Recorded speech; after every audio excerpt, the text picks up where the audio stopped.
如果你看过古田任三郎这部推理神剧，那么你一定记得这个经典名场面。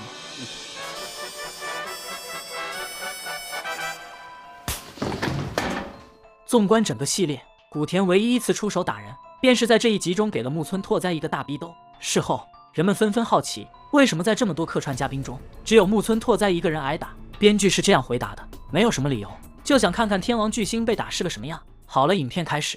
今天给大家带来的是古田任三郎第2季第4集游乐场炸弹勒索事件。木村是天神大学的一名理工科研究生。这天深夜，他在学校实验室里制作了一个定时炸弹。完成后，他骑着自行车来到附近的游乐场，将车锁在门口，然后翻过栅栏。接着他来到摩天轮的正下方，打开靠近地面的吊舱，将定时炸弹安装在了里面。随后，木村把引爆时间设置在中午的12点。做完这一切之后，他拎着背包正准备离开，突然不远处有工作人员拿着手电筒朝他的方向跑了过来。木村赶忙躲在一旁。原来有人将东西落在了摩天轮上面。工作人员接到电话后过来寻找。随后木村翻出大门准备离开，然而就在这时，他突然发现自己的锁车钥匙也落在了摩天轮上面。没办法，只能硬着头皮返回寻找。可找了半天什么都没有找到。无奈之下，他只好拿出工具将锁车的链条剪断，可一不小心又将其中一个链环掉在了案发现场。刚把铁链放进背包，突然另外一位负责巡逻的工作人员出现在他身后。最近游乐场里经常发生丢车事件，工作人员还以为他是小偷正在偷车，于是拿出笔记本准备记下车架号。木村为了确保计划能够成功，并且不暴露自己的身份，他趁着工作人员正在抄写的时候，从背包里掏出工具，然后朝着工作人员的头狠狠砸去。就这样，被连续击打了2次之后，工作人员彻底死去。随后画面一转，来到了第2天早上，警方接到报案赶到现场。金泉为了终身大事再次请了几天的假，警员方鹤暂时替代了他的位置。一旁的向导巡查是古田的小迷弟，他把老婆做的点心递给古田品尝。向导表示，这是今天的神签饼干，饼干里面夹着有签文，签文上写着的内容就是你今天的运势。古田从嘴里拿出签文，翻开一看，上面写着大吉，幸运色为红色，恋爱和健康运也非常的不错。几人正交谈着，这时金泉屁颠的跑了过来。原来他今天刚好约女神来游乐场玩耍，看到美味的点心饼干，金泉也来了一个，没想到直接开出了一个大凶，幸运色无，不宜出门。随后来到案发现场，警员方鹤向古田汇报了案件的基本情况。死者是游乐场的保安，死因是后脑遭到重击，死亡时间是凌晨的2点到3点之间。正汇报着，突然古田在地上发现了那个掉落的链环，接着他又看到死者的眼睛是抬起来的，一旁的土地上还有明显的自行车车轮印记。古田经常骑自行车，他非常的确定那个链环就是从锁车铁链上掉下来的。结合上面的3点，古田表示保安应该是蹲着看自行车上的什么东西，然后被凶手利用重物从背后袭击身亡的。然而保安到底在看什么呢？男人在摩天轮里放置了一个定时炸弹，接着还在游乐场里杀了一名保安。随后到了第2天，他给游乐场的办公室打去电话，声称昨晚在摩天轮上装了炸弹，不想事情闹大的话，中午12点之前准备好3000万。说完木村挂断电话，为了证明自己不是在开玩笑，他将长颈鹿售票厅当场引爆。随后工作人员将摩天轮停掉，游客们也被吓得纷纷逃跑。紧接着游乐场的负责人通知了拆弹专家，古田也发表了自己的看法。他认为杀害保安的人和放置炸弹的应该是同一个，保安遇害正是因为他看到了凶手的模样，所以才被灭了口。那么这样一来，凶手放置炸弹的时间就应该是凌晨的2点到3点之间。这个时间段离地面最近的吊篮是1号舱，那么1号舱应该就是凶手安装炸弹的地方。古田拿起望远镜查看情况，结果却发现上面坐着的人是我们的小可爱金泉。不得不说，向导妻子做的神签饼干果然很灵验。随后大木警官带着拆弹部队来到了案发现场。由于拆弹专家出差去了国外，于是他的徒弟木村代替他接下了这个任务。木村来到案发现场，将自行车停在门口，然后径直走向了办公室。古田仔细打量着木村的自行车，似乎意识到了什么。接着木村用望远镜查看了一下摩天轮上面的情况，大木警官也联系上了金泉。根据指示，金泉在座位下面看到了那个炸弹。木村表示，就现在这种情况来看，只有一个办法，那就是进行人工拆除。可是凶手要求停止摩天轮不能转动，否则的话就会引爆炸弹，这可怎么办呢？不能将1号舱放下，那么只能远程指挥金泉来进行拆除。随后木村让警官问问金泉身上有些什么随身物品。金泉掏出全部家当，有自动铅笔、挖耳勺、指甲刀，还有吃到一半的口香糖。说完，木村突然问道，他的身上有没有发圈或者发夹之类的东西？此话一出，瞬间引起了古田的注意。刚才木村用望远镜看过金泉，就金泉那个发际线已经快要秃顶了，怎么可能会随身携带那种东西呢？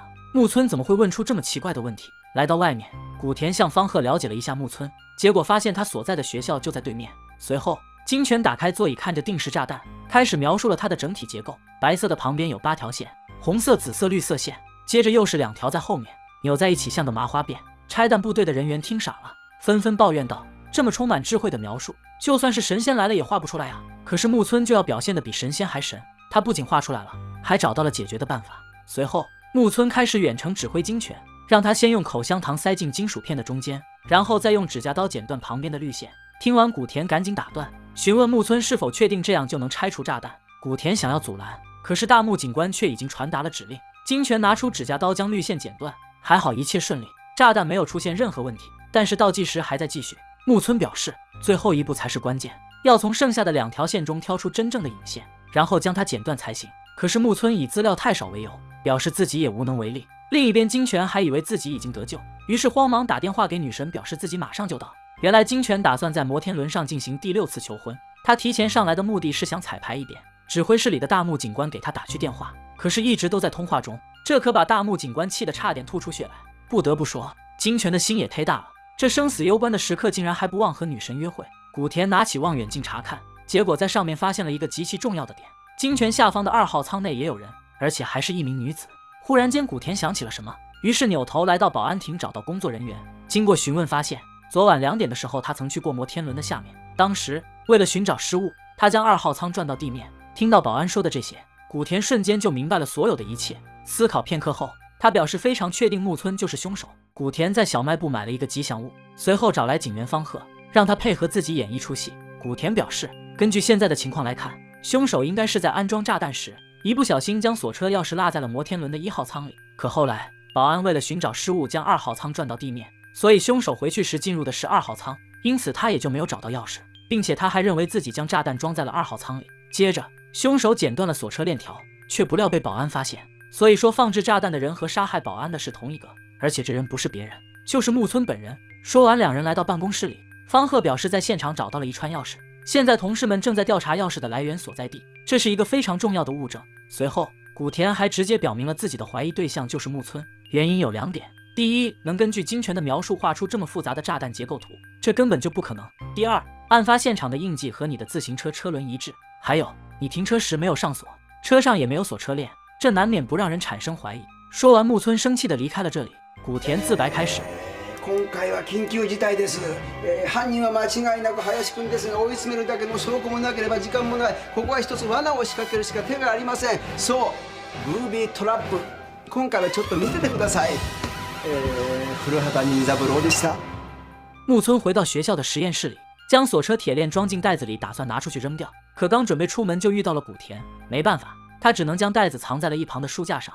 随后，古田带着大木警官和方鹤进入到实验室，表示炸弹已经拆除。木村不相信，询问古田剪断的是哪条线。古田回应：我们在大木警官的指示下剪断了那根蓝色导线，最终将炸弹成功拆除了。古田边说边观察着木村的表情。说到金泉是一名快要秃顶的老男人时，木村感到非常的震惊。原来他一直把受害人当成了金泉下方的那名女人。刚开始，木村将炸弹装在了1号舱，可回头找钥匙时，他进入的却是2号舱。保安转动过摩天轮，他不知道，所以他一直以为定时炸弹被他装在了2号舱里。说完，古田晃动着手里的东西，表示在1号舱内发现了一个重要物证，等鉴定科一来就知道凶手是谁。听到这里，木村彻底坐不住了，站起身来准备反驳，可一转眼他又笑了出来，表示自己已经看穿了他们的演技。方鹤一直在看手表，大木警官则在疯狂冒汗，你们根本就不像已经拆除炸弹的样子。说完，他还嘲笑古田的手里是一把假钥匙，真的那把还在摩天轮上。此话一出，古田瞬间笑出了声，然后摊开手，里面根本就不是钥匙，而是游乐场的吉祥物。古田表示，从始至终他都没有说过手里的东西是钥匙。可是你是怎么知道1号舱里有一把钥匙的呢？真相只有一个，那就是知道1号舱里有钥匙的那个人，他就是凶手。说完，古田转身拿起书架上的那个纸袋子，然后往地上一扔，里面传出了铁链碰撞的声音。顿时木村无话可说，虽然锁定了凶手，但是炸弹还没有拆除，时间只剩下2分钟就要爆炸。在古田的逼问下，木村表示只要剪断蓝色的那根导线就能将炸弹拆除，而古田却不信他的鬼话，转头让金泉剪断了红颜色的那根。最终炸弹被成功拆除。古田的判断没有错，可是他是怎么知道该剪红色的呢？古田拿出那张神签，上面说他今天的幸运色是红色。好了，案件到此结束。可是古田还有一点不明白，那就是木村的作案动机到底是什么？在古田的逼问之下，最终他说出了所有真相。原来木村的作案动机如此简单，就仅仅是因为摩天轮挡住了他欣赏美景，所以他就要利用炸弹毁掉摩天轮。至于威胁要的那3000万，他从一开始就没打算要。听完木村说的这个奇葩理由，古田最终还是没能忍住，当场给了他一个大嘴巴子。好了，影片到此结束。本期视频中扮演犯人的是当年亚洲最火的明星之一木村拓哉，大名鼎鼎的日剧天王，收视率的重要保障，相信很多小伙伴们对他也非常的熟悉了。好了，咱们下期再见吧，拜拜。